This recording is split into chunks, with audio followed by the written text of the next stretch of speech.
자, 여러분 반갑습니다. 자, 이제 3월 첫 수업이 오늘 둘째 주에 출발하고 있습니다. 지난주 이제 명절이 있어가지고 한 주가 밀렸죠. 그래서 이제 우리 중개사법은 오늘부터 1교시가 출발되는데, 이제 이 3월부터 수업이 사실상 본격적인 수험 생활이다. 이제 이렇게 출발을 합니다. 여러분 마라톤 출발하는 거 보셨나요?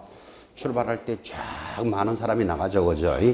반환점을 행하면서 이제 서서히 등수가 이렇게 만들어지듯이 우리 중개사법도 이제 3월부터가 정상적인 수업입니다. 지난 1, 2월까지 해서 여러분들이 쭉 보셨던 내용들을 심화학습으로 이제 최소한 이 정도 내용은 익히셔야 된다. 이제 이렇게 해서 3월 첫 수업이 출발을 합니다. 오늘 첫 시간이니까 과목에 관련되는 내용, 또 뭐 시험 전략 이런 것들이 좀 필요할 수도 있는데 오늘 수업에 그 내용이 들어옵니다. 그래서 바로 수업에 임하도록 하겠습니다. 자, 교재 21페이지가 제1조 목적입니다. 그래서 21페이지 우리 중개사법 제1조부터 공부를 합니다. 자, 명색이 그래도 이 중개사법을 배우신 분이 1조가 뭐냐? 이 정도는 당연히 기억하셔야 됩니다. 그래서 1조 해서 재정 목적인데, 거기 목적 제목 옆에 보면 15, 17, 20회 때 기출되었다. 그런 내용이 살짝 보이는데, 지금 21회까지 사실은 출제되었고, 약 10년간은 안 나왔습니다. 목적이. 그런데 그전에는 2년에 한 번꼴로 출제하다시피 12번 정도 출제가 됐습니다. 그래서 목적은 여러분들이 반드시 나온다 하고 접근하셔야 됩니다. 이 내용을 중요합니다 하고 전달하는 것하고 여러분 나올 겁니다 하는 건 사정이 다르죠, 그죠? 그래서 1조 잡으셔야 됩니다. 자, 목적해서 나오니까 이 법은 공인중개사의 업무 등에 관한 사항을 정하여 법조문 보고 있습니다. 공인중개사 동그라미 전문성을 제고하고 전문성에 기억하셔야 됩니다. 동그라미 중개업을 건전하게 육성하여, 그러니까 중개업에 동그라미 합니다. 건전하게 육성합니다. 육성에도 동그라미. 육성이 되면 최종 목적은 국민경제에 이바지한다 해서 국민경제도 동그라미를 하는데, 제1조 목적에 대해서는 항상 나올 수 있습니다. 이렇게 딱 접근을 하는데, 지금 단어는 3개로 나누어지지만 잘 보면 5가지로 구분됩니다. 여러분들 시험은 오지선다형이니까 항상 5가지로 나누는 연습을 하셔야 되고, 첫 번째 공인중개사의 전문성을 제고합니다. 제고가 되면 중개업이 건전하게 육성하겠죠. 육성이 되면 최종 목적은 국민경제에 이바지함을 목적으로 합니다. 그래서 모두 몇 가지로 정리를 한다? 5가지로 체크를 합니다. 항상 오지선다형을 준비하는 수험생들은 5가지를 가지고 나누는 연습을 꾸준히 하셔야 됩니다. 중개사뿐만 아니라 타 과목들도 자꾸 습관적으로 그렇게 만들으셔야 되는데, 자, 여기서 이제 문제 되는 거, 공인중개사의 전문성이지 개업 공인중개사 하면 틀립니다. 소속 공인중개사도 아니죠. 공인중개사의 종류가 모두 3종류가 있고 모두 다른 사람인데 오늘 수업에 따라 들어옵니다. 정확하게 보셔야 된다 그 말이에요. 또 공인중개사의 전문성이지 이를 공신력을 제고하고 하면 틀리겠죠. 여러분 공신력도 제고돼야 안 되겠습니까? 목적에는 해당하지 않습니다. 중개업을 건전하게 육성하는데 중개 업무를 해서 한 글자 더 들어오면 웬만큼 눈 밝아가 못 찾아냅니다. 그래서 중개업 딱 잡으셔야 됩니다. 중개업을 건전하게 육성하지 지도하고 이런 말 하면 틀리잖아 벌써, 그죠? 그래서 육성 정확하게 체크하시고, 최종 목적이 무엇입니까 하면 국민경제에 이바지하는 것을 최종 목적이랍니다. 얼마든지 돌았던 거 국민의 재산권 보호에 기여한다. 아무리 좋은 말이지만 목적에는 해당되지 않잖아 지금, 그죠? 또는 부동산에 관련되는 내용, 특히나 여러분은 지금 많이 나오지만 부동산 투기를 조장하여 국민경제에 이바지한다. 이런 말 들으면 틀립니다. 부동산 학개론에서 중요하게 배우지만 수요 공급을 조절하여 국민경제에 이바지한다. 다 틀린 표현들이고 이렇게 출제를 12번 정도 했다 이 말이에요. 자, 그러니까 목적 5가지는 정확하게 기억해야 된다라는 것을 전달하고 있는데, 교재 제일 하단 출제 가능성 하고 되어 있습니다. 출제 가능성이 이렇게 돼 있죠. 과거 20회까지는 자주 출제되었으나 그 이전에 한번 꼴로 나왔다니까요. 출제되었으나 20회 이후에는 잘 출제 안 되었다. 재정 목적을 묻는 경우는 주로 틀리게 되는데 대충 다음과 같은 것들이 답으로 들어왔습니다. 제목줄 한번 꺼보십시오. 공인중개사의 공신력 제고 아무리 좋아도 목적에는 해당하지 않는다. 중개업을 우리는 어떻게 해요? 건전하게 육성하고 그랬는데 규율하고 이렇게 들어가잖아요. 중개업을 건전하게 지도한다. X. 국민의 재산권 보호. X입니다. 수요 공급의 조절, 투기 억제, 투기 방지 이런 말들이 다 문제로 돌았던 것들이에요. 그래서 목적은 정확하게 잡으시고 기왕 나온 김에 오늘 항상 이런 이야기 했죠. 최종 목적 하나는 지금 새겨 놓으셔야 됩니다. 그래서 최종 목적이 국민 경제에 이바지하니까 항상 이렇게 연달했죠. 여러분들이 원래 열심히 공부하셔서 합격을 하시면 우리 합격자 모임 이런 거 합니다. 그리고 선후배와의 교류 이런 것도 이제 하게 되는데 여러분들이 합격하셔서 첫 개업을 딱 하시면 같이 공부하신 분들이 꽃다발도 하나 들고 가고 개업을 축하합니다 하고 하는 자리를 반드시 가질 건데 그때 개업을 축하합니다 해놓고는 꼭 물어야 될 거 이 업을 하는 최종 목적이 무엇입니까? 이렇게 물어보시기 바랍니다. 그러면 개업하시는 분이 뭐라고 대답해야 된다? 국민 경제에 이바지한다. 배운 대로 개업 인사말까지 지금 전달했습니다. 국민 경제에 이바지한다. 이렇게 대답하면 여러분은 무슨 생각을 할까요? 맛이 좀 같다 이런 생각하겠죠. 그래서 정신 차리고 다시 한번 물어봅니다. 솔직하게 최종 목적이 무엇입니까? 물어보면 뭐라고 대답해야 돼요? 그때도 국민 경제에 이바지하면 실려갑니다. 그때는 돈 벌려고 이렇게 이야기하셔야 됩니다. 자, 그럼 일단은 최종 목적은 돈 버는 데 있지만 공부할 때까지는 계속 국민 경제에 이바지한다. 이렇게 해서 최종 목적 하나는 여러분한테 심었다고 생각합니다. 개업 인사말로 기억하라. 여기까지도 전달했습니다. 자, 그냥 넘기시면 22페이지 드디어 용어의 정의해서 제2조인데 이제 용어의 정의부터가 우리 단원에는 오리지널 본론입니다. 자, 이 법 제2조는 용어의 정의를 제시하는데 용어의 정의 옆에 반드시 뭐라고 적어놨습니까? 암기 적어 놓으셔야 됩니다. 이 용어의 정의는 암기라고 적어놓고 반드시 암기하셔야 된다. 이는 이해하면 오히려 틀린다. 이렇게 이야기합니다.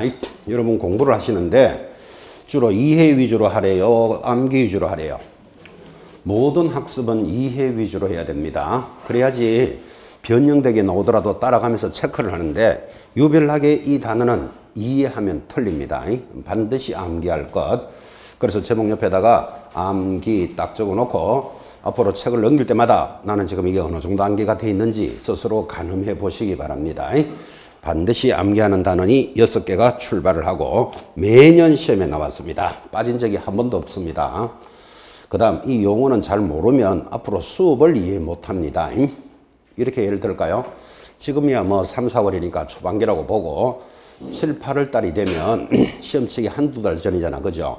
그때 어떤 문제를 가지고 이렇게 질문을 하시는데 이거는 왜 이렇습니까? 하면 이렇고 이렇습니다. 이렇게 대답을 하는데 질문하는 자가 아직도 용어가 안 돼 있다는 걸 느낍니다. 그러면 그때 7, 8월 달에 지금 그것을 설명을 해 주는데 저분은 용어가 안 돼 있으니까 내가 지금 가르쳐 줬지만 이해할까? 이렇게 걱정합니다. 3, 4월에야 좀 아직 용어를 잘 몰라도 이해는 되지만 7, 8월 달까지도 1년 이상 공부한 사람이 용어가 안 잡혀 있는 사람이 있다니까요. 그러니까 설명을 해도 이해됐겠나 이런 생각 하게 된다니까요. 그 정도로 중요하다. 지금 이렇게 이야기합니다. 그래서 여러분들 용어를 정확하게 암기합니다. 내려갑니다. 박스 밑에 1번 중개부터 출발합니다. 여러분 이 단원이 중요하다 그랬는데 그래도 1번이니까 제일 안 중요하겠습니까? 중개부터 출발을 하는데 우리 중개사법뿐만 아니라 공법이든 민법이든 학개론이든 어떤 주제가 탁 나오면요. 그래도 첫 번째가 제일 중요해요. 중요하니까 1번에 딱 그랬을 거잖아. 그죠? 습관적으로 그런 걸 공부하셔야 된다고요. 공법에 그 많은 박스 안에 있는 내용들이 나오는데 그거 다 일일이 다 보지도 못하고 다 본다고 되는 것도 아니고 항상 어떤 주어진 박스에서 앞에 1, 2, 3 정도를 자꾸 잘 보는 연습을 가지셔야 돼요. 중요하기 때문에 그렇게 모았잖아요. 지금. 그죠? 그래서 용어의 정의가 중요한데 그래도 1번이 제일 중요하다. 중개부터 출발을 합니다. 여러분들은 오늘도 무의식 중에 많이 썼어요. 나 공인중개사 공부하러 간다 하고 지금 왔잖아. 그죠? 그러면 중개라는 말을 거기 쓰고 있다니까. 나중에 나는 중개업을 할 거야 라고 말할 때 본인은 중개업이라고 말했지만 법은 이렇게 중개를 제시합니다. 정확하게 따라가는데, 자, 중간에 1번 정의. 중개라 하면 줄 것입니다. 제3조에 따른 중개대상물에 대하여 거래 당사자 간의 매매, 교환, 임대차, 그 밖의 권리의, 그 밖이 가장 중요한 단어입니다. 그 밖의 동그라미. 권리의 덕실 변경에 관한 행위를 알선하는 것까지 줄 것이고, 이거를 암기해야 된다. 지금 그래 이야기했습니다. 자, 다시 한번 적어 보겠습니다. 여러분들은 나름대로 중개라는 말을 쓰지만 법에서는 이렇게 정했습니다. 중개 대상물에 대하여 거래 당사자 간에 이 물건을 매매도 하고 교환도 하고 임대차도 하면서 그 밖의 권리의 이렇게 나가니까 그 밖이 가장 중요하고, 그 밖의 권리의 덕실히 변경하는 것에 관한 행위를 뭐 하는 것이다? 알선하는 것이다. 이렇게 정의를 내렸습니다. 정의는 A는 B다 이렇게 법으로 정해놨는데 여러분이 나름대로 B-도 되고 B0도 되고 BB도 되고 이렇게 해설하면 안 된다니까요. A는 B 이렇게 딱 정의를 내렸다니까요. 그래서 정의가 나타났는데 이 지문들은 하나하나가 다 시험 지문입니다. 첫 번째 중개대상물에 대해서 그랬으니까 중개대상물이 뭘까 딱 눈에 보여야 됩니다. 텔레비, 냉장고, 선풍기 이런 거 중개하지 않겠죠. 주로 부동산에 대해서 거래 당사자 간에 당사자가 누굴까를 익히셔야 돼요. 그때 개업 공인중개사는 들어가지 않습니다. 사장님은 당사자들이 이 물건을 뭐한다? 매매도 하고 교환도 하고 임대도 하는데 이것들을 여러분들은 민법에서 채권적 행위다 이렇게 공부한다고요. 지금 이제 3월쯤 오면 채권, 물권 이런 느낌도 이제 가지셔야 되는데, 채권은 사람과 사람 사이에 일어나는 것을 채권이다 그럽니다. 자, 다시 채권이 뭐라고요? 사람과 사람 사이에 일어나는 것. 대표적으로 매매, 누구? 매도인과 매수인 사이에 일어나잖아. 그죠? 이런 채권적 행위와 그 밖의 권리의 이렇게 나가니까 채권 말고 뭐가 또 있다 이 말이잖아. 그죠? 그래서 이것을 대비되는 물권이다 이렇게 말하는 거예요. 그래서 물권은 사람이 물건을 지배하는 권리를 물권 그럽니다. 자, 물권이 뭐라고요? 사람이 물건을 지배하는 권리. 그 물건의 덕실히 변경합니다. 덕실하면 덕 이 말은 내가 얻는다 이 말이잖아. 그죠? 그러면 내가 얻으면 저 사람은 잃는 거예요. 덕실히 서로 변경을 하는 것에 대해서 알선해 주는 게 중개다 이렇게 법으로 정했습니다. 책에서 한번 읽었죠. 제가 한번 적었죠. 또 제가 설명했죠. 또 그림으로 그립니다. 이제 네 번째 벌써 합니다. 중개는 이렇게 그립니다. 아파트를 가지고 있는 사람을 갑이라고 부릅니다. 이를 매도인 이렇게 불러도 되고, 사는 사람을 매수인 이렇게 했지. 여기에 A라는 개공사가 중개를 합니다. 자, 저 많은 내용들이 이 그림에 딱 포함되어 있습니다. 그래서 이 그림은 앞으로 시험 칠 때까지 한 수백 번을 여러분들이 만나는데, 자, 중개가 무엇입니까? 하니까 또 합니다. 그림을 보고 중개라는 것은 중개 대상물에 대하여, 그랬으니까 이 물건에 대하여 그 말이고 주로 부동산이겠죠. 이 물건에 대해서 거래 당사자 간에, 당사자가 누구다? 갑하고 을 사이에, 다른 말로는 매도인과 매수인 사이에 그래도 되겠죠. 당사자 사이에 이 물건을 매매도 하고 교환도 하고 임대도 하면서 그 밖의 권리라는 것도 있는데, 그 밖의 권리의 덕실히 변경되어, 자, 을이 대금 돈을 납부하면 이 사람의 소유권이 이렇게 넘어오는 게 매매잖아 지금. 그죠? 아파트를 하나 샀다 그러면 돈을 갖다 주겠죠. 그러면 그 사람의 권리가 이렇게 넘어오잖아요. 이런 권리의 덕실이 바뀌는 것을, 변경하는 것을 알선해 주는 게 중개다 그랬습니다. 이렇게 권리를 덕실 변경해 주고 뭐 받는다? 중개 수수료 받겠지. 그죠? 그래서 중개라는 개념을 이렇게 그림으로 익히시는데, 자, 여기서 그 밖의 권리가 중요하다 그랬잖아요. 이걸 빼고 시험에 한 두서너 번을 냈어. 요걸 빼고도 다음 중 옳은 것 틀린 걸 찾아라는데 그 밖의 권리를 빼도 말이 얼마나 매끄러워요. 중개는 매매교환 임대차의 덕실 변경을 알선하는 것 하면 덕실 변경하는 게 중개가 맞잖아 지금 그죠? 근데 이거를 빼고도 맞다 그래 버리면 앞으로 그 밖의 권리는 덕실 변경을 못 한다는 말이 된다고. 그러면 채권만 덕실 변경하는 것은 아니기 때문에 이게 빠지면 안 된다 이 말이에요. 자, 이거는 이해하면 그렇고 일단은 초반기 수업할 때는 무조건 중개에 대해서는 그 밖에 단어가 있나 없나부터 찾아내야 돼. 그죠? 조문을 암기했다 했다면 시험에 나왔다. 그 밖이 있나 없나부터 찾아내셔야 됩니다. 그래서 물권적 행위의 덕실 변경도 알선을 하는데 자, 시험이라는 건 이렇잖아요. 똑같은 내용을 전달하고도 맞추는 사람, 틀리는 사람이 있도록 만들어야 되잖아. 그죠? 그거를 평가한다. 이렇게 이야기한다고요. 그래서 평가를 하기 위해서는 건드린다고요. 암기를 하라 그랬으면 빠져도 틀리겠지만 쓸데없는 걸 넣어도 틀립니다.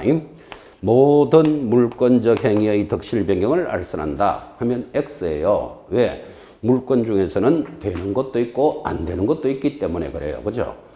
자, 그러면 이제 또 느낀 것. 모든 물권을 덕실 변경하면 틀리니까 그러면 천상 또 물권이 뭐길래 되는 놈은 뭐고 안 되는 놈은 뭔지도 구분을 해봐야 된다고요. 그래서 또 물권이란 또 이제 이렇게 나간다고. 초반기에는 잘 정달 안 하지만 이제는 여러분이 민법도 쭉 들어오고 계시고 하니까 이제 3월이면 이걸 짚어야 될 때가 됐다고요. 자, 물권이 뭐라 그랬죠? 사람이 물건을 지배하는 권리다. 물건을 지배하는데 물건이 뭘까요? 그때 물건에 대해서도 민법에서는 공부합니다. 여러 가지 물건에 대한 공부도 하지만 일단 여러분이 가지고 있는 책상, 걸상, 안경, 볼펜 이런 게 물건이잖아 지금 그죠? 그럼 물건에 대해서 무슨 권리가 있습니까? 많은 물건 중에서도 볼펜만 하나 딱 들고 이야기하자고요. 볼펜을 지금 들고 있습니까? 들고 있으면 점유권이 있다. 이렇게 말합니다. 자, 여러분은 점유권도 있지만 그 볼펜이 자기 것입니까? 자기 거면 소유권도 있다. 이렇게 출발하니까 물건에 대한 권리는 점유권과 소유권에서부터 출발하므로 이를 본권이다. 이렇게 부릅니다. 본래의 권리, 본권 이런 말을 한다고요.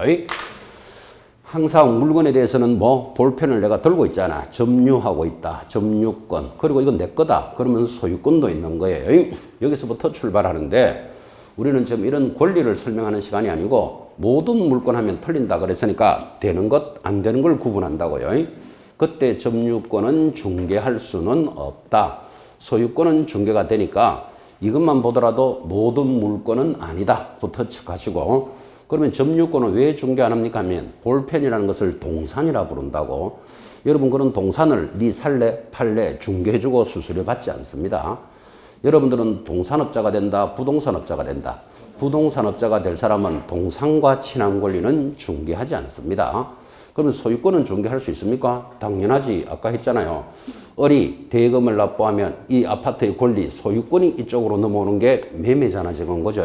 뭐 소유권의 덕실 변경을 해줄 수 있다는 걸 알 수 있다고. 자, 이것만 보더라도 모든 물건을 덕실 변경한다 하면 틀린다 찾으셨고 이 소유권이라는 권리를 여러분은 아주 중요하게 공부를 하는데 지금 민법에서도 공부했고 타과목, 등기법 이런 데서도 소유권이라는 말이 얼마나 많이 나오는데 소유권 하는 말이 나오면 자동으로 잡아야 될 게 사용할 수 있고 수익할 수 있고 처분할 수 있는 권능이 있어야 한다. 권리 능력이 있어야 한다. 그런 뜻이에요. 그러면 소유권 하면 사용, 수익, 처분이 가능한 권리. 지금 이게 정리가 안 돼 있는 사람은 잘못 배웠거나 잘못 가르쳤다. 이렇게 전달합니다. 소유권의 첫 줄이 뭐다? 사용할 수 있고 수익할 수 있고 처분할 수 있는 권능이 있어야 한다. 지금 여러분들은 볼펜을 자기가 가지고 있다 그랬잖아요. 사용할 수 있을까요? 당연하지. 사용하죠. 수익 다른 사람한테 팔 수 있을까요? 다 되지. 안 사서 그렇지. 팔 수 있죠. 그리고는 갖다 내버려도 아무도 욕 안 하죠. 자기 거니까. 그래서 소유권이 있는 거예요. 그래서 소유권이라는 권리에서부터 모든 권리가 출발을 하니까 소유권만 딱 흘러가면 사용, 수익, 처분이 가능한 권리. 이게 잡혀 있어야 된다 이 말이에요. 오늘부터 그죠? 뭐 시집을 읽거나 뭐 미스 트롯을 듣거나 어쨌든 어떤 내용에서 나는 그대를 소유하고 싶소. 소유가 탁 나오면 줄 딱 끊어놓고 뭐라고 번역합니까? 그대를 사용하고 수익하고 처분하고 싶소. 이까지 연결이 돼야 된다. 지금 이 정도로 전달을 합니다. 술 취한 아저씨가 지나가면서 그죠? 나는 마누라를 소유하고 있는데 이 마누라가 도망을 가서 찾으러 간다 하면서 비틀비틀 갑니다. 그럼 여러분 뒤에 따라가면서 번역해야 돼. 마누라를 뭐 할 수 있는데 사용하고 수익하고 처분할 수 있는데 도망을 가서 이제 찾으러 간다. 그렇게 번역을 하셔야 되는데 그 술 취한 아저씨는 마누라 처분할 수 있을까요? 모르지. 처분할 수도 있지. 있으면 소유권이 있는 거고 처분 당할 가능성이 오히려 좀 많죠, 사실은. 자, 얼마나 전달합니다. 소유권 하면 사용, 수익, 처분이 가능해야 되는데 타인의 물건이지만 사용하고 수익만 할 수 있는 게 있어. 그걸 용익 물건이다 이렇게 불러요. 용익 물건은 전세권, 지상권, 지역권을 이야기하는데 이런 것들은 모두 중개할 수 있다. 그러면 용익 물건은 중개할 수 있다. 말하더라도 욕할 사람 없죠. 사용, 수익이 가능한 권리. 여러분 대표적으로 전세권 많이 들어봤죠? 아파트 전세 산다. 사용할 수 있겠죠? 또 거기서 하숙집 쳐도 아무도 욕 안 해요. 수익도 낼 수 있겠죠? 그렇지만 전세 사는 사람이 아파트를 처분할 수 있는 힘은 없잖아. 그래서 전세권을 용익 물건이다 이렇게 부른다고요. 그때 용익 물건에 지자가 들어가는 것은 땅을 이용하는 권리예요. 지상권, 지역권은 중개할 수 있다. 여기 소유권에서 발생되는 처분할 수 있는 권능을 물권에서는 담보 물건이다 이렇게 불러요. 처분권을 뭐라고요? 담보 물건이다. 담보 물건에는 유치권, 질권, 저당권이라는 권리가 있는데 여기는 저당권만 중개할 수 있다라고 판례가 인정을 해줍니다. 자, 그러니까 유치권 중개할 수 없다. 질권도 중개할 수 없다. 여기 점유권도 중개할 수 없다. 안 되는 거는 왜 안 될까요? 동상과 친한 권리. 그죠? 그래서 여러분들은 물권을 지금 다 나열을 했습니다. 민법에서는 이 물권을 하나하나 공부하시면서 11문제 정도가 출제됩니다. 비중이 40%입니다. 40%. 그래서 물권은 마르고 딸도록 공부하시는데 중개가 되는 권리, 안 되는 권리를 확인하셔야 됩니다. 이 유치권과 질권은 담보물권으로서 비슷하잖아. 그죠? 그래서 여러분들이 민법을 공부하실 때 유치권을 공부하실 때는 중요한 권리이기 때문에 세탁소하고 그 수업을 들어보시기 바랍니다. 세탁소가 뭐죠? 내가 옷을 맡겼는데 돈을 안 주면 옷을 안 내줄 권리. 그걸 유치권 그래요. 그래서 세탁소 해놓고 이제 그 수업을 들어보라고. 그러면 뭐가 보이기 시작할 거예요. 질권은 전당포하고 수업을 듣습니다. 전당포가 뭐 하는 것이죠? 반지나 시계를 풀어놓고 10만 원을 빌려갔는데 만약에 돈을 안 가져오면 그 반지나 시계를 처분할 수 있는 힘이 있어요. 그래서 유치권과 질권이 비슷하면서도 뭔가 차이가 나잖아 지금. 그죠? 그래서 세탁소 하면 유치권을 딱 잡고 전당포 하면 질권. 그래서 질권이라는 수업을 들어보시기 바랍니다. 지금 이야기하고 있는 게 대체적으로 동산하고 관련되는 거잖아. 그죠? 그래서 이것들은 중개의 대상이 되지 않는다. 우리는 부동산 업자가 될 사람들은 동상과 친한 권리를 중개하지 않습니다. 수업을 잘 하시려면 전당포를 한번 활용해 보는 것도 괜찮습니다. 오늘 나가시다가 반지나 시계를 풀어놓고 한 10만 원 빌려봐요. 그러면 그 영수증에 뒤편에 질권이 설정되었으면 딱 나온다고. 그러면 여러분 느낌은 아, 내가 일정한 시간에 돈을 안 갚으면 이걸 처분하는구나 하는 느낌을 가지셔야 돼요. 전당포를 활용해 보면 좋겠는데 전당포가 잘 없죠, 이제. 그죠? 저희들 어릴 때는 전당포에서 놀았습니다. 완전히 막 시계 풀어놓고 5천 원 빌렸다가 갚았다가 이렇게 계속 이렇게 놀았는데 최근에는 전당포가 잘 안 보여요. 그래서 이렇게 버스 같은 거 타고 가다가 전당포 탁 보이면 막 고향인 기분이 들어가 한번 올라가고 싶은 생각도 막 들고 이런데 요즘은 잘 없어요. 이게 왜 없어졌지 하고 제가 가만히 생각하니까 신용카드가 도입되면서 이제 없어진 것 같아요. 신용카드가 한 달 뒤에 결제하는 거잖아. 지금 쓰고도. 그죠?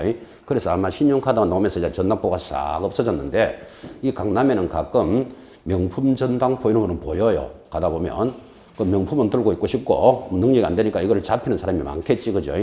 잡혔는데 안 찾아가면 그거 처분하는 거예요.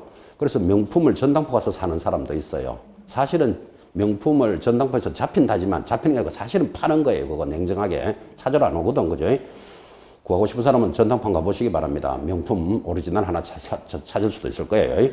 자, 그래서 질권 하면 전당포를 연결해라. 지금 이렇게 전달했는데 이렇게 수업을 출발 항상 하니까 시험이 얼마나 자주 나왔겠어요.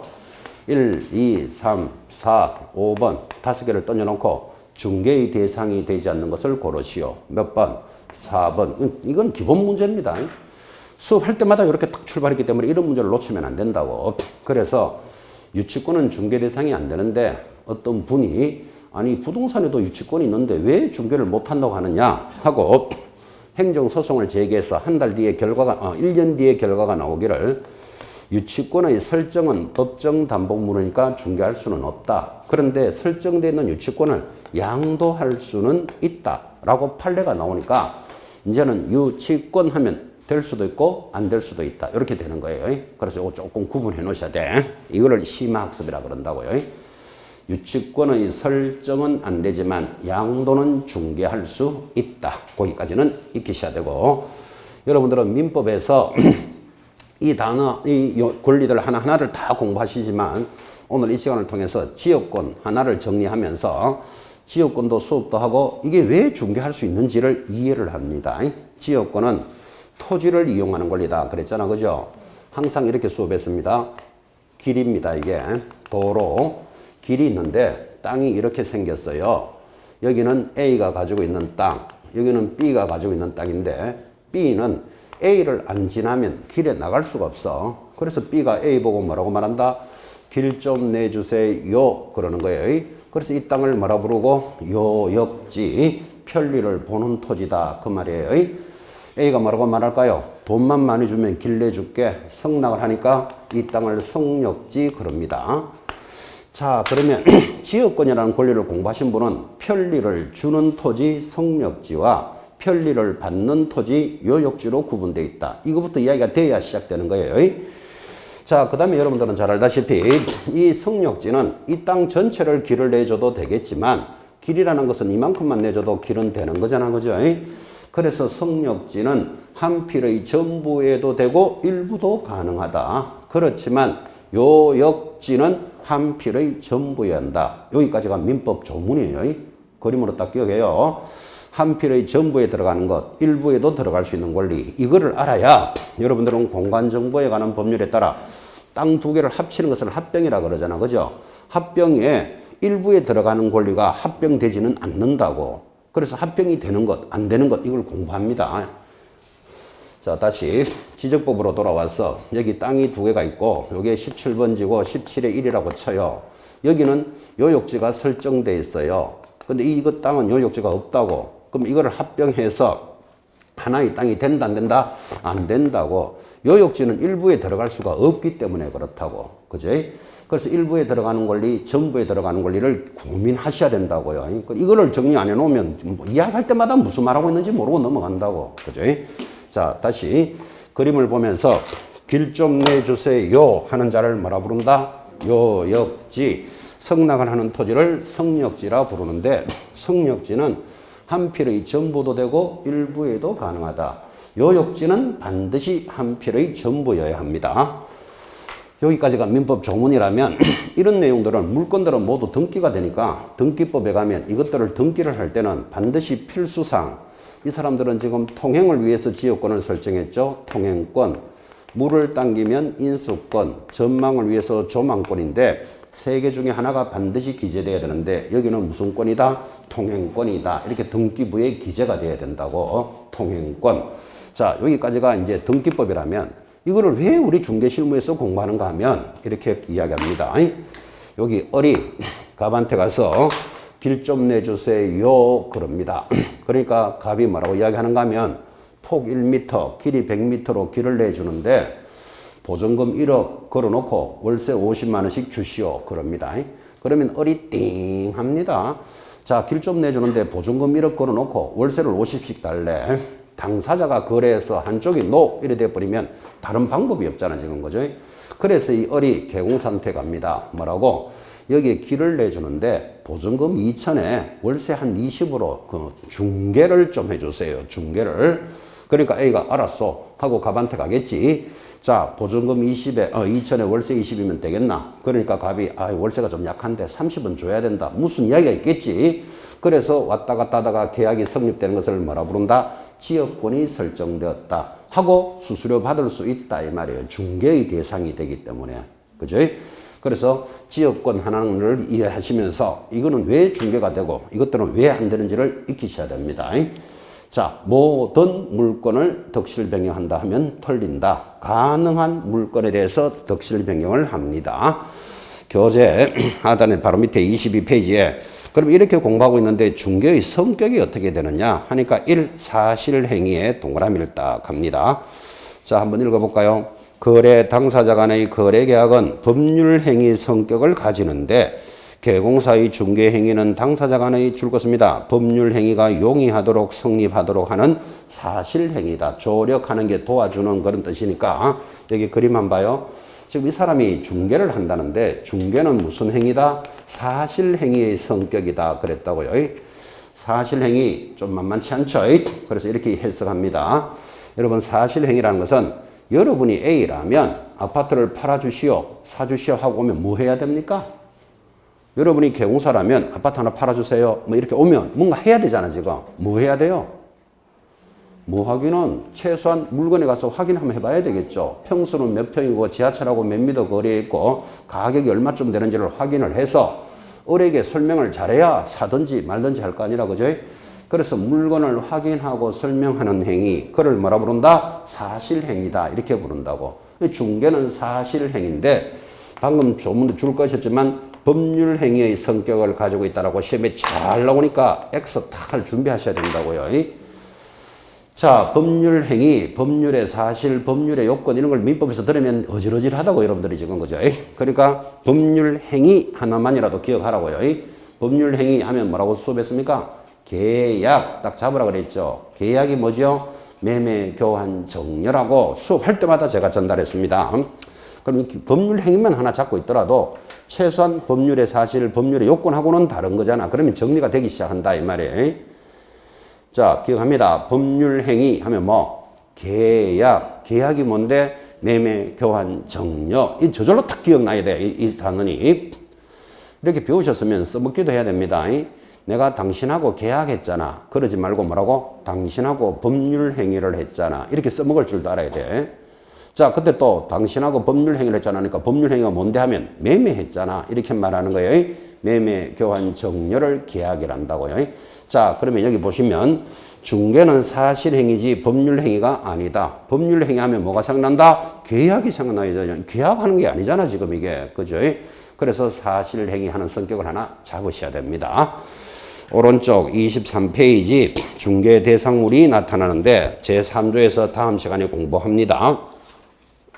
그래서 중개 대상물 가볍게 여러분들은 참고로 보시면 되고, 넘어가서 중개 대상물과 중개 보수라는 말이 나타났고, 제일 하단 지금까지 설명했지만 중개 대상이 되는 권리, 자, 소유권과 점유권에서 되고 안 되고 이야기했죠. 그 밑에 지상권, 지역권, 전세권, 저당권 쭉 적어놨으니까 읽으셔야 됩니다. 설명은 다 해놨습니다. 그래서 중개의 대상이 되는 권리 이런 것들을 익혀나갑니다. 넘어가서 교재 26페이지에 권리가 쭉 연결되어 내려오는데 다 정리해서 밑에 표를 하나 탁 만들어줬어요.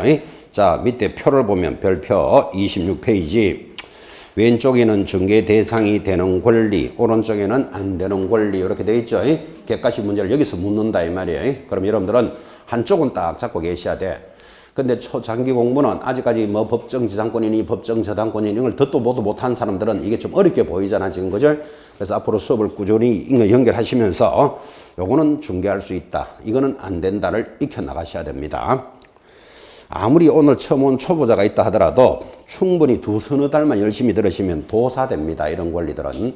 왜? 민법에서 듣지, 중개사법에서 하지, 공법에서 하지, 과목마다 다 나옵니다. 과목마다. 처음 듣는 분은 조금 버겁더라도 꾸준히 익히셔야 됩니다.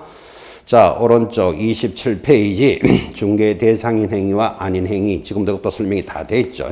참고로 보시면 됩니다.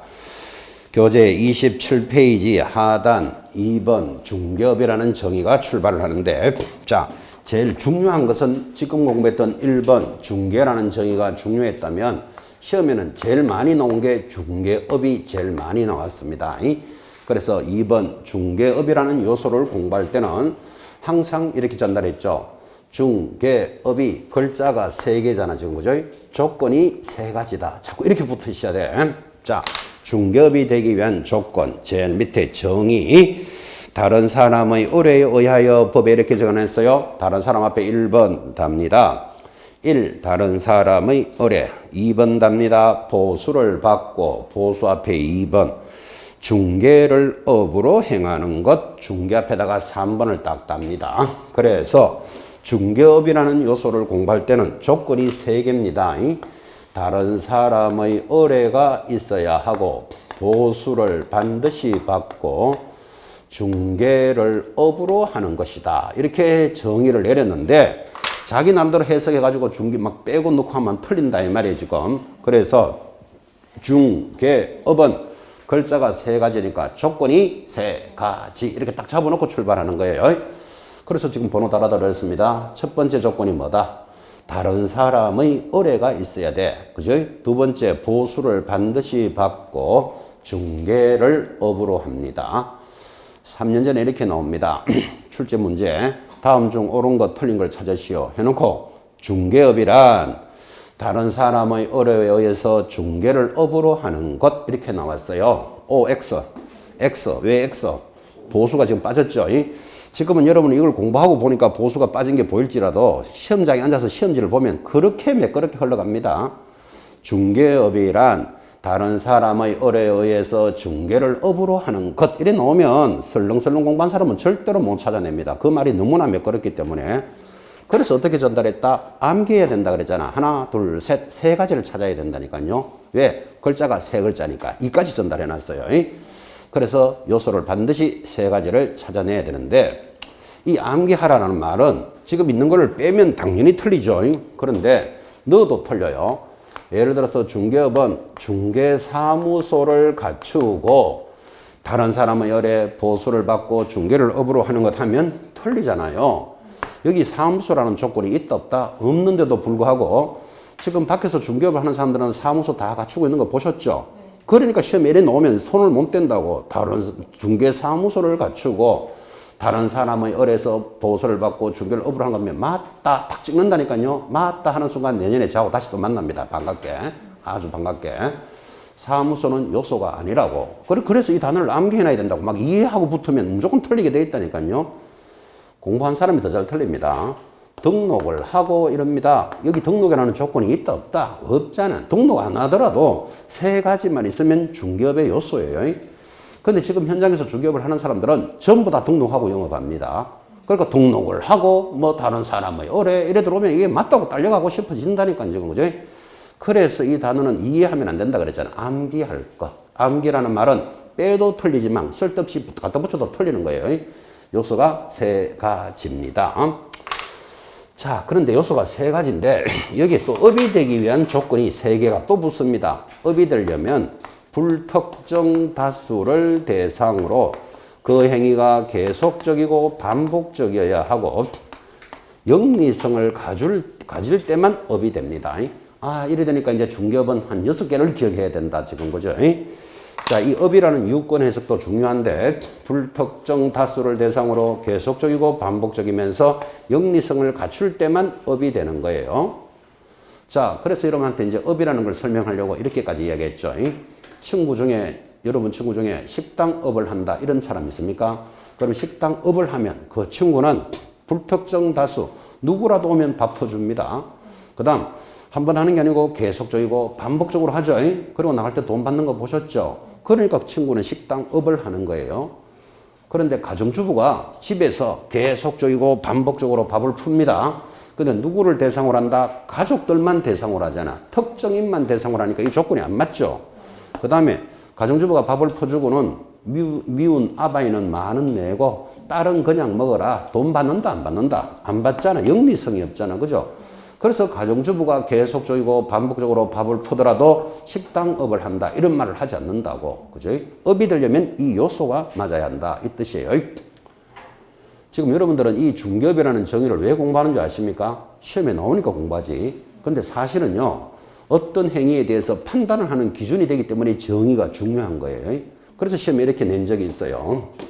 필기하지 마시고 공인중개사 합격자인 김미숙이 대학생을 상대로 하숙집만을 알선하고 일정한 보수를 받았다. 이 김미숙은 3년 징역 3천만 원 벌금에 처한다. 이렇게 시험에 나왔어요. 여러분들이 만약에 이 문제를 만났다면 O입니까? X입니까? O. 그지? 이런 문제 장난이 아니지. 그지? 자, 예를 들어서 무등록업자는 제재가 뭘까요? 하면 3년에 3천. 요래 묻는 건 단순 암기식으로 묻는 거예요. 이제는 문제가 유기성 있게 묻는다고, 연관되게 묻는다고. 자, 시험에 합격한 김미숙이 요래 딱 들었잖아. 그죠? 합격만 하고 중개업을 하면 된다, 안 된다? 안 돼요. 등록하고 영업해야 돼. 등록 안 하면 무등록업자예요. 자, 합격을 한 김미숙이 대학생을 상대로, 대학생은 특정인이다, 불특정인이다. 특정같이 보입니까? 불특정입니다. 서울대학교 학생을 대상으로 이러면 특정돼 있잖아 지금. 근데 대학생은 남학생도 대학생, 여학생도 대학생, 지방학생도 대학생이잖아. 그죠? 불특정 다수를 대상으로 하숙집만을 알선하고 하숙집을 계속적이고 반복적으로 하고 있다는 게 보입니까? 하고 보수를 받았대. 그러면 요거는 중개업에 해당되는 거예요. 그러면 시험에 합격만 하고 중개업을 하는 자를 무등록업자라 그래요. 무등록업자는 얼마? 3년에 3천만 원까지 알아야 맞다. 이까지 간다고. 그죠? 그래서 이런 행위가 중개업이 되느냐 안 되느냐를 판단하는 기준이 된다. 그래서 정의가 중요한 거예요. 지금 뭐 그까지 갈 필요는 없고 일단 암기해 놓자. 이렇게 딱 따로 붙으셔야 돼. 그래 놓고 이제 관련된 사례, 판례들을 오늘만 수업하고 말 것도 아니고 계속해서 이제 붙여가는 거예요. 살을. 자, 이렇게 해서 출제됐는데 실제 출제할 때는 김미숙이 아니고 길미숙으로 나왔어요. 여러분 길씨 있다는 거 아십니까? 길씨 있습니다. 좀 희귀성이죠. 그죠? 근데 흔해 빠진 김씨도 많은데 저도 김씨인데 그래서 제가 김으로 고쳐서 여러분한테 좀 설명하고 있습니다. 그래서 이렇게 출제한 이유를 이해하셔야 된다고. 그래서 정의를 공부하는 거예요. 지금 이게 이해가 됐다면 교재에 다 들어가 있지만 이렇게 물으면 뭐라고 해요? K 주식회사에서는 누가요? K 주식회사에서는 무주택 사원을 대상으로 아파트를 임대 알선해주고 일정한 보수를 받고 있다. 중개업에 해당한다? 하지 않는다? 해당하지 않는다. K 주식회사 무주택 사원만 대상으로 했잖아. 그죠? 그거를 무슨 수수료 받으려고 그 알선해 주는 거 아니죠. 회사가 복리후생 차원에서 하는 거잖아. 그죠? 그러면 그거는 중개업에 해당이 되지 않는다고. 조건이 안 맞기 때문에 특정인만 대상으로 하잖아. 지금. 그죠? 그러면 그 K 주식회사는 중개사법을 따를 필요 없이 자기들까지 그냥 그 아파트 알선해 주고 일정한 보수 받아도 된다고. 그게 중개업이 되느냐 안 되느냐의 기준이 된다 이 말이에요. 지금. 하나 더 내볼까요? 동사무소에서는 A 동사무소에서는 관내 서민들을 대상으로 주거 생활의 안전을 위해서 아파트를 임대 알선해주고 일정한 수수료를 받고 있다. 중개업을 한 거다 안 한 거다? 안 한 거죠. 동사무소가 무슨 수익 보려고 하는 거 아니잖아 지금. 그죠? 관내 서민들을 대상으로 특정돼 있잖아 지금. 그죠? 그래서 그게 영리성도 없잖아. 그러니까 이게 중개업이 되는지 안 되는지를 판단하는 기준이 된다. 그래서 업의 조건도 기억하셔야 돼요. 불특정 다수를 대상으로 한 번 하면 안 되고 계속적이고 반복적이면서 영리성이 있을 때 이제 업이 되는 거예요. 그죠? 자, 여기까지 해서 구분을 하셨습니다.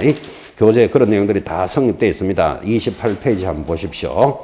중개업의 성립 요건에는 반드시 일정한 보수를 받아야 된다 돼 있고 내려가면 가운데 큰 2번 중개를 업으로 한다 할 때 업이란 거기 줄여 하나 꺼십시오. 동그라미 1번 불특정 다수를 대상으로 영리를 목적으로 하여 계속적이고 반복적으로 하는 것을 업이란다 했고 그것에 관련되는 설명들이 연결되어 있습니다. 제일 밑에 핵심 판례 한번 보십시오. 우연한 기회에 중개를 한 경우 찾았나요? 그 우연한 동그라미 딱 해놓고 중개업에 해당된다 안 된다? 되지 않는다라고 돼 있을 거라고 보나 마나 계속적이고 반복적이야 하니까 그죠? 그런 것들은 시험에 굉장히 잘 나왔습니다. 아주 가볍지만 편안하게 체크해 놓으셔야 됩니다. 드디어 넘어가서 30페이지 세 번째 정의 공인중개사라는 단원이 남아 있습니다. 10분 쉬었다가 해맑은 정신으로 다시 봅니다.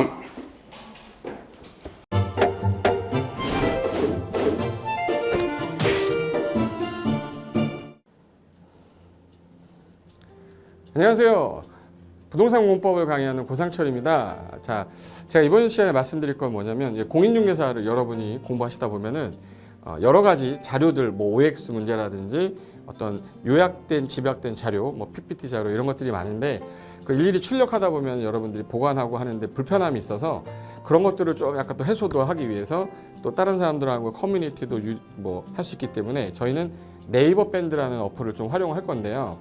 그 네이버 밴드에다가 자료를 올려놓은 거를 내가 다운을 받고 내가 보는 방법에 대해서 알려드릴 테니까 이 부분에 대해서 제가 시작하는 거 똑같이 따라 하시면 설치부터 사용 방법까지 말씀드릴 테니까 그대로 따라오시면 됩니다.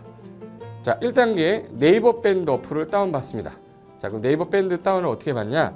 자, 플레이스토어 우리 안드로이드 버전으로 갈게요. 그래서 플레이스토어를 누르시면 화면이 바뀌면서 지금은 이제 컴퓨터 화면을 제가 이제 좀 크게 보이게끔 해놓은 거라서 여러분 핸드폰에는 아마 맨 위에 여기 검색창이라는 게 있을 건데 여기다가 제목을 넣는 거예요. 제목을 뭐라고 쓰냐면 네이버 밴드 아니면 밴드 이렇게 쳐도 돼요. 밴드 치면 제일 상단에 나오죠. 그래서 이제 네이버 요 밴드가 요 초록 색깔 바탕에 B자예요. 밴드. 그래서 이제 여러분은 설치 누르시면 됩니다. 자, 2단계 그럼 네이버 밴드를 일단 들어가셔야 돼요. 들어가서 검색하기 전에 밴드 어플을 누르면 위측 상단에 이 돋보기 모양이 있을 거예요. 이 돋보기 모양을 누르기 전에 우리가 이제 검색을 해야 되잖아요. 누르시면 검색 컨트롤 가요. 여기다가 우리 공수모라고 치면 돼요. 공수모 치고 엔터 치면 이제 그동안 이제 우리 공수모 관련된 게 나올 건데 제일 상단에 있을 겁니다. 그래서 여기 네이버 33개가 밴드가 나왔는데 그 중에 여기가 1등이죠. 자, 그럼 이제 3단계 해당 공수모 밴드로 들어갔습니다. 그럼 들어가시게 되면 가장 첫 화면에 공인중개사 수험생 모임이거든요. 원래 그 수험생들만 위한 모임이기 때문에 시험 정보하고요. 어떤 자료들이 있어요. 뭐 OX 문제, 뭐 오지선다 문제, 그리고 이제 요약된 자료들 그런 거 공부할 수 있는 활용하는 어떤 밴드고요. 이 강의와 관련된 어떤 특강이 있다거나 할 때 공지사항 같은 거 그리고 지속적으로 교수님들께서 자료를 올려드릴 거기 때문에 요 관련된 자료 관련된 거 어떤 거 있는지 잠깐만 한번 보겠습니다.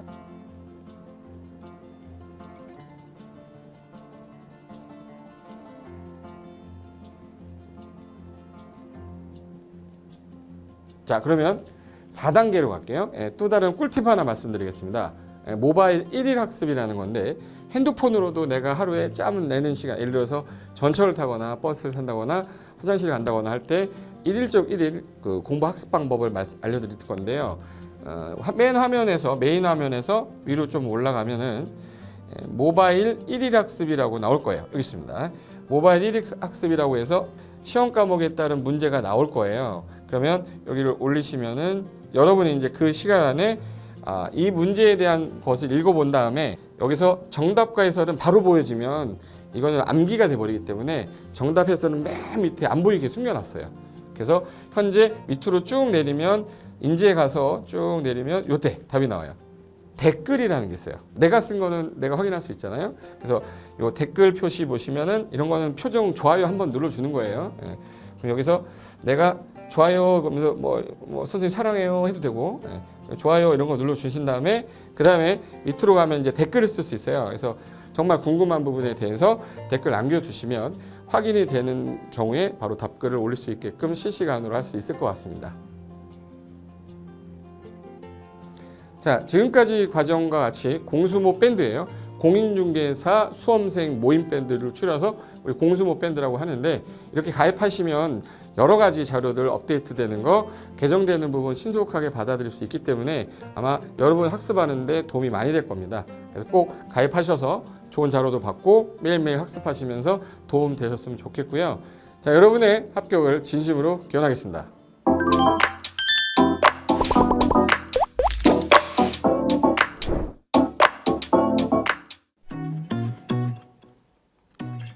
자, 안녕하십니까. 자, 이번에는 부동산 실무 일반인들이 어떤 도움을 받기 위한 관련된 밴드에 대해서 소개를 시켜드릴 건데요.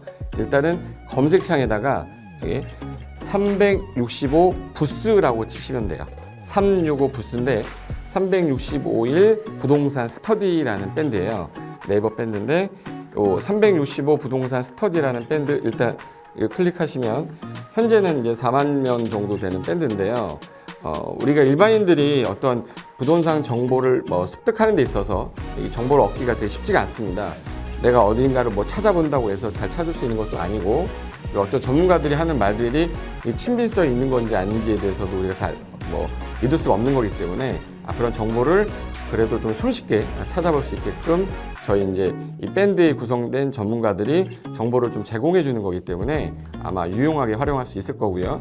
내가 부동산 중에 토지를 좀 알고 싶다, 또는 상가를 좀 알고 싶다, 또는 나는 내 집 마련을 위해서 청약이 좀 궁금하다.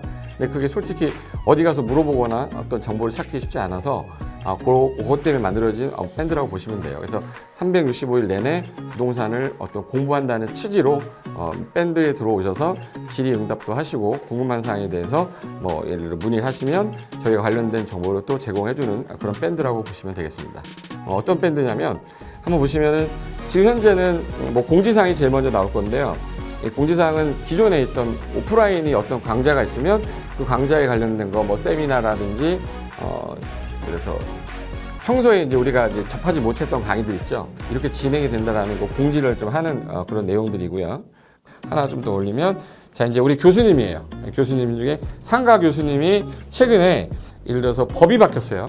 법이 바뀌게 되면 최근에 바뀐 법이 이러한 바뀐 법이 있으니 중개업을 한다거나 투자를 할 때 좀 유의해서 알아보시면 좋겠습니다라는 거를 올려놓을 거예요. 기존에 올려놓은 자료가 있으면 또 찾아보시면 되는 거니까 이렇게 해서 계속 밴드에서 소식을 받으시면 실전에 굉장히 도움을 많이 받을 거라고 예상합니다. 부동산 관련된 내용 중에서 하나 더 보시면 이제 랜드프로에서 직접 우리 프로그램 만들고 있어요. 그래서 부동산 까발리기, 부동산 부티크 뭐 이런 TV 관련돼서 부동산 팁 있죠. 예를 들어서 청약을 받아야 되냐 말아야 되냐, 지금 강남권 아파트를 투자해야 되냐 말아야 되냐, 이런 정보를 쉽게 여러분들이 접하지 못하기 때문에 그런 관련된 것들을 시대에 맞게 흐름에 맞게 부동산 시장이 이제 요동치면 내가 지금 집을 팔아야 되냐 사야 되냐 그런 것들에 대해서 신속하게 정보를 들을 수 있는 밴드니까 시간이 나실 때마다 자주 들어오시고 저도 자주 들어와서 좋은 정보 남겨드릴 테니까 자주 들어오시기 바랍니다. 저는 부동산 공법하고 부동산 토지 투자를 강의하는 고상철이었습니다. 자주 밴드에서 뵙도록 하겠습니다. 자, 수고하셨습니다.